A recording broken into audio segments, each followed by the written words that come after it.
Uganda sits right on the equator in amongst rift valleys and Africa's Great Lakes. It was Winston Churchill who famously named it the Pearl of Africa, thanks to its natural beauty. Uganda has many parks, and I came to broaden my understanding of what this country offers, beyond its famous gorillas. If you're considering a Uganda safari, come along for the journey. Leaving the busy streets of Entebbe, my first destination is Murchison Falls, the largest national park in the country. After a full morning drive passing lush landscapes, I arrive at the gate in the Budongo forest region. From the gate, it's a few minutes to the forest entrance, where we are assigned a guide, and within minutes I'm setting off on my very first chimpanzee trek. The forest is magnificent. Towering trees, dense vegetation, and a real sense of being in something ancient. Our guide, Joseph, is in contact with trackers deeper in the forest, and just 15 minutes in, we're led quietly towards a small group of chimpanzees on the edge of a larger troop.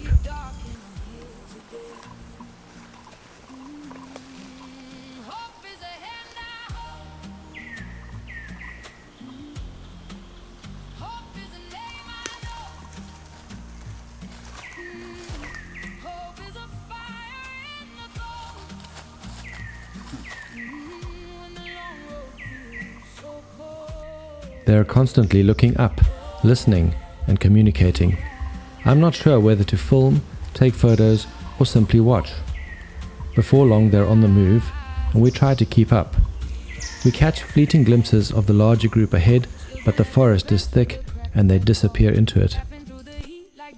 It's a brief encounter, but an unforgettable one. Back in the vehicle, we continue north. You can get a sense of the vehicle in East Africa and seating arrangements. Our guide's name is Ham, and he will be with us for our entire trip. The dense forest gradually gives way to open savanna, and by the time we arrive at Camp Kulu, the light is fading. Photography in the forest is difficult. It's dark and contrasty, but I'm pleased. It has been a wonderful start to the trip.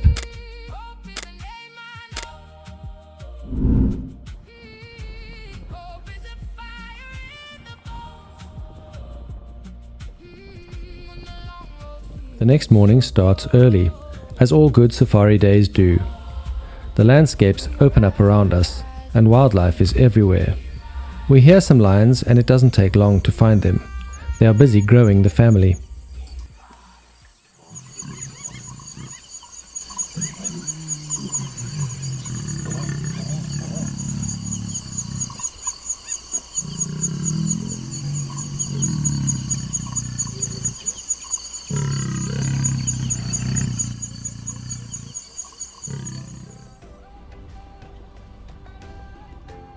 These are Uganda kob, the most common antelope in the park, and they are gathered in a lek, a space where they socialize and compete for mates.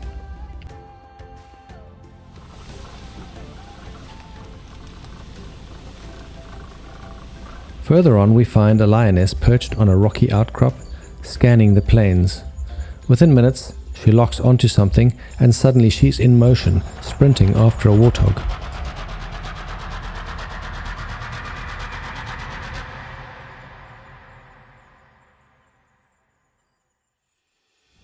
It's hard to believe a small warthog can outrun a lion, but it does. I'm loving the grassy plains here, which are rich and unlike the rest of the park.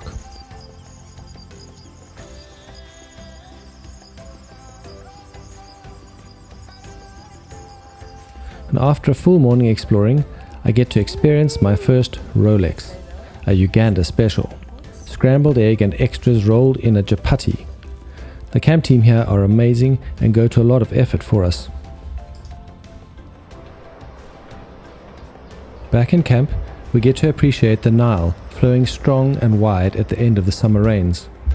Kulu's tented suites overlook the river, each one spacious and beautifully designed, complete with copper bathtubs and private plunge pools, the perfect place to unwind and watch life drift by.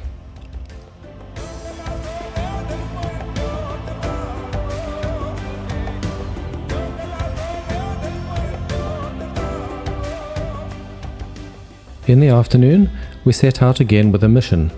Uganda's lions are famous for climbing trees, and I wanted to photograph them doing what they do. We are in luck because they haven't moved far from the morning.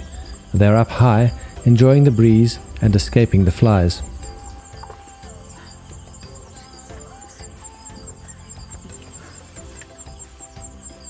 The grassy plains here remind me of the Serengeti, and I'm loving the privacy of this low impact zone where the lodge operates. There are no other vehicles around. The day ends the way all great safari days should: cocktails by the fire under a vast African sky.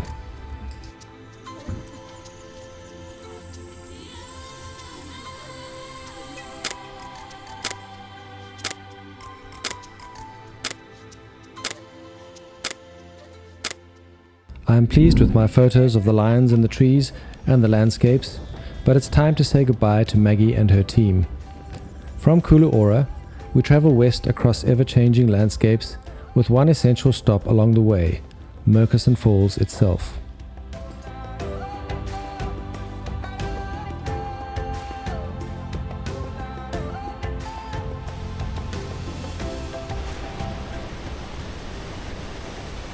Here, the mighty Victorian Nile is forced through a narrow gorge just 7 to 8 meters wide, before plummeting 43 meters into the churning Devil's Cauldron. The power is immense. You feel it as much as you see it.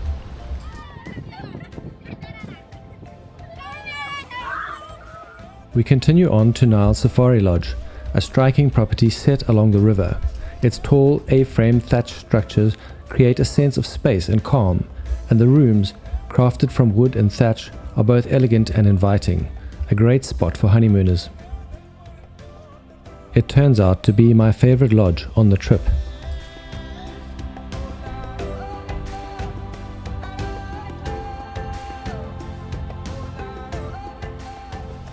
That afternoon, we returned to the falls by boat.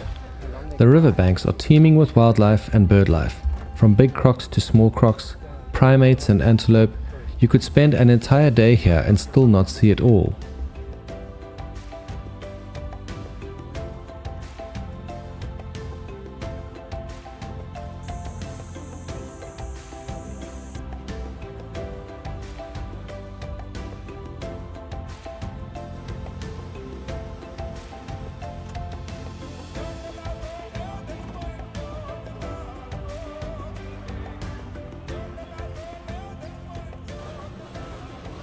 As we approach the falls, the river narrows and the current intensifies.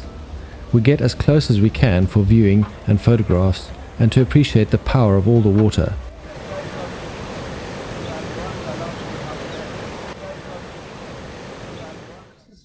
We then cut the motors and drift downstream, while a rainbow forms behind us.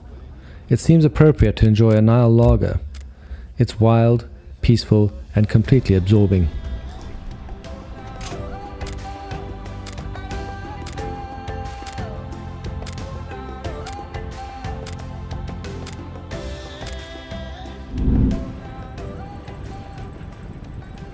Our fourth day is a long journey by road, tracing the Albertine Rift Valley through villages and rolling countryside.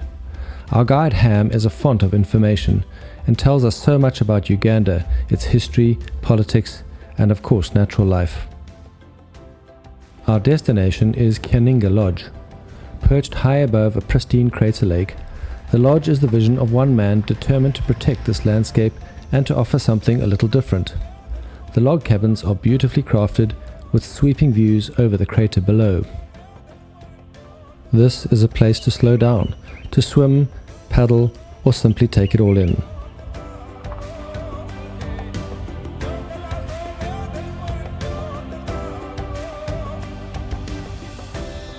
Keninga is a great story of community upliftment.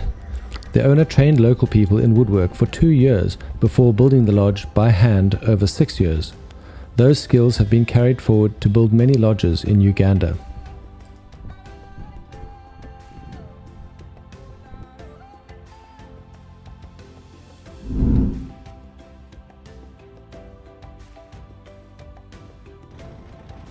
The next chapter of our journey is one I've really been looking forward to. Kibale National Park, the primate capital of Africa. It is an hour's drive from Keninga, and as we arrive we're dwarfed by enormous trees rising high above us. The forest feels alive. We check in at park headquarters, and after a briefing, we meet our guide Patricia and drive to the trailhead.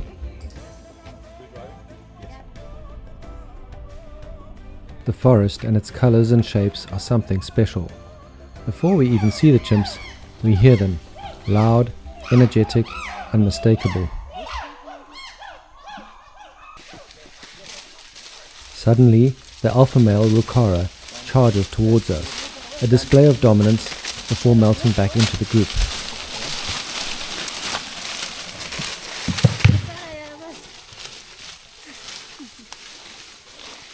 And then, for the next hour, it's as if a wildlife documentary unfolds all around us. Young chimps playing, adults feeding, there is constant movement and interaction.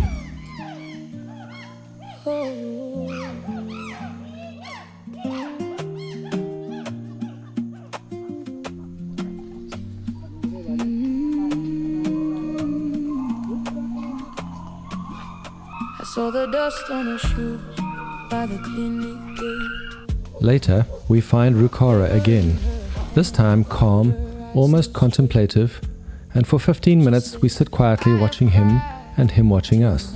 It's a special moment, and I can't help wondering what he is thinking. And walk back in. Dino Mirapano, I stand here still. One small flame on a broken hill.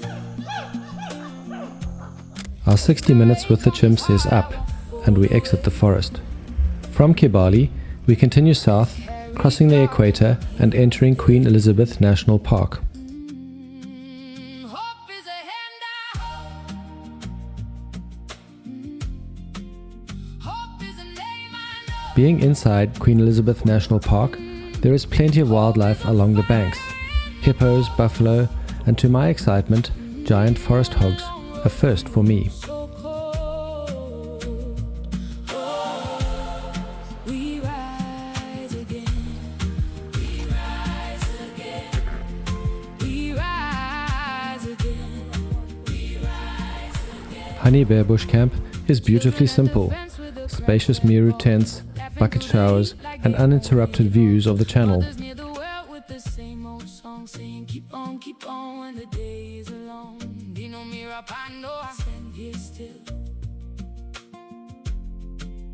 One small flame on a broken hill. This evening, we take to the water again, this time on a traditional dhow, the only one in Uganda, brought here from Lamu. It's the perfect way to end a fabulous day.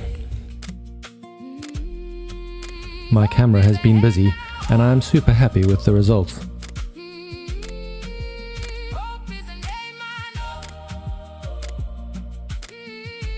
Hope is a fire in the bones. When the long road feels so cold. The next morning, we explore the lodge's private concession. The landscape shifts from floodplain to rolling terrain dotted with small crater lakes. The usual cast is present: waterbuck, cob, buffalo, warthog, and elephant. Something to note about Uganda though, some species you might expect, like zebra, wildebeest, impala, are absent here, separated long ago by forests and the formation of the Rift Valley. It's a reminder that Uganda offers something different, its own unique ecosystem. The hospitality here continues to impress me.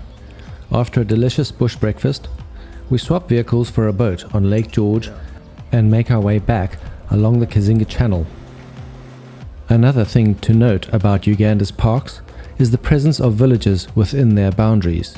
My video doesn't show it, but these landscapes are shared, shaped by both people and wildlife. It's a different dynamic to other safari destinations. We then move to Honey Bear's sister property, the River Station, a more luxurious camp with expansive rooms, plunge pools, and an elevated level of comfort, while still retaining that sense of wilderness. For the afternoon, We crossed the river to explore the central plains of Queen Elizabeth National Park, where most lodgers would do their safaris. The park is famous for its euphorbia trees, rising like candelabras out of the landscape. We are hoping to find lions, but there was another surprise in store.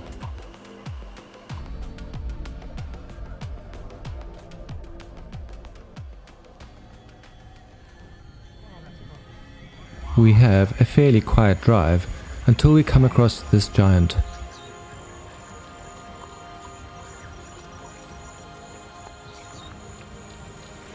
I never imagined that elephants with tusks this big would have survived decades of poaching. This was one of the highlights of my trip.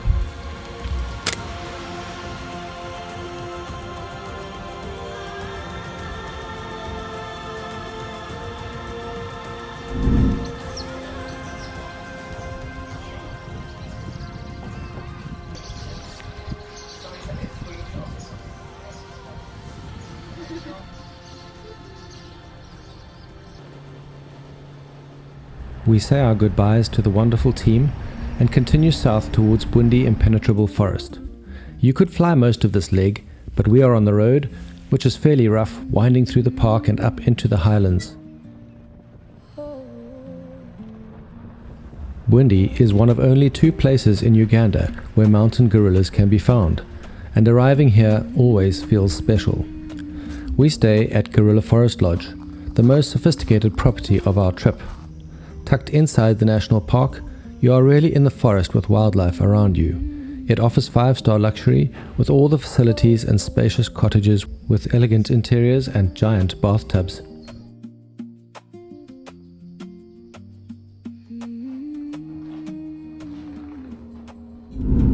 And then, the moment we've been building towards, our gorilla hike.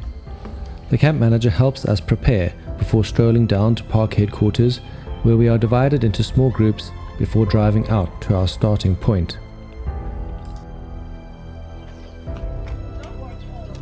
The toughest part of our hike was the slippery path through the village.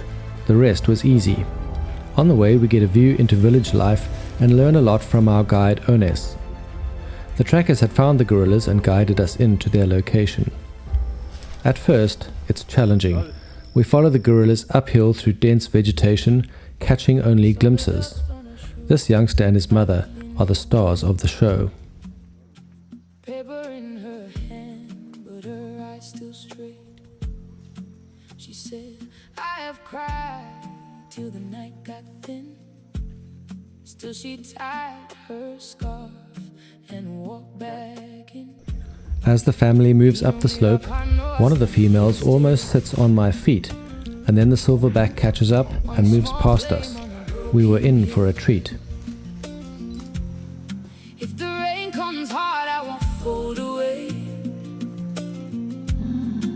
I've carried dark and I'm here today. Hope is a hand I hold. Hope is a name I know. Hope is a fire in the bones. When the long road feels so cold. Oh, we rise again. We rise again. There is an incredible sense of connection, eye contact that feels almost human, behavior that is both familiar and wild. You become aware of every minute, wishing time would slow down. Viewing gorillas is like nothing else. There are only 1,000 of them left. You do feel vulnerable, yet they are so gentle. It's intimate, powerful, and unforgettable. Eventually our time comes to an end. We leave the forest and walk back out through the villages. Our 9-day journey begins to draw to a close. It has been an epic finale. From the forests of Budongo and Kibale to the vast plains of Murchison, from the power of the Nile to the stillness of crater lakes, and finally here in Bwindi with the mountain gorillas. Uganda reveals itself in layers, wild, diverse, authentic. It's a destination that offers far more than most expect, not just in what you see, but in what you feel. Aside from the unique wildlife experiences, my key takeaways have been the high quality of the lodges, sublime food, and the warm hospitality of the staff and our hosts. And as I reflect on this journey, one thing is certain: Uganda isn't just a place you visit, it's a place that stays with you. We have a great team in Uganda, and we'd love to plan a trip for you. Check out our website and get some ideas. You can stay in touch with us by subscribing, and on our website you can join our mailing list.